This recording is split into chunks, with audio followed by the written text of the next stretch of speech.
আসসালামু আলাইকুম। আজকে আমার রান্না হলো লটকা শুটকি। শুটকি হয়তো সবাই পছন্দ করে, অনেকে পছন্দ করে না, তো বেশিরভাগ মানুষই শুটকি খুব পছন্দ করে। তাই আমি আজকে শুটকি রান্না করতেছি, লটকা শুটকি। প্রথমে আমি তেল দিয়েছি, পেঁয়াজ দিয়েছি। পেঁয়াজ নরম হওয়ার আগ পর্যন্ত আমি পেঁয়াজগুলো ভেজে নেব। আর তারপর আমি রসুন দিচ্ছি, রসুনগুলো ওর সাথে ভাজবো। রসুনগুলো আস্তে আস্তে ভাজবো পেঁয়াজের সাথে।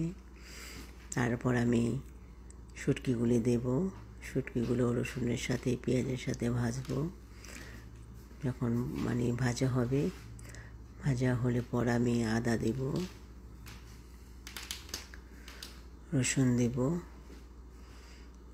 মরিচের গুঁড়ো দেব, ধনিয়ার গুঁড়ো দেব, হলুদের গুঁড়ো দেব। দিয়ে আমি আস্তে আস্তে কষাবো। ভালো মতন ভেজে নিতে হবে, কষাতে হবে মশলাগুলি। ভালো মতন কষিয়ে তারপর আমি আস্তে আস্তে সময় দিয়ে আমার কষাতে হবে, না কষালে মশলার গন্ধ লাগবে। আর শুটকিগুলো তো আমি আগেই ভেজে নিয়েছি, রসুন পেঁয়াজ এবং এই শুটকির সাথে ভেজে নিয়েছি। তার সাথে মশলাগুলো কষিয়ে নিচ্ছি।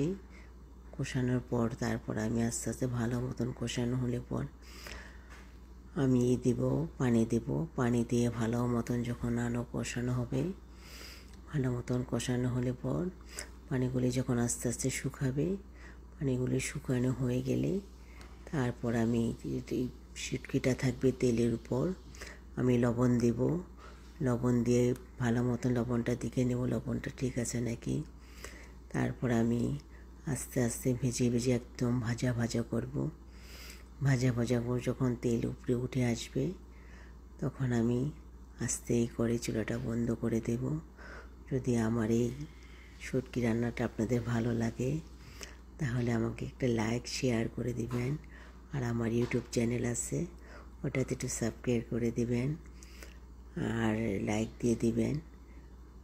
আল্লাহ হাফেজ। আপনারা ভালো থাকবেন, আমার জন্য দোয়া করবেন।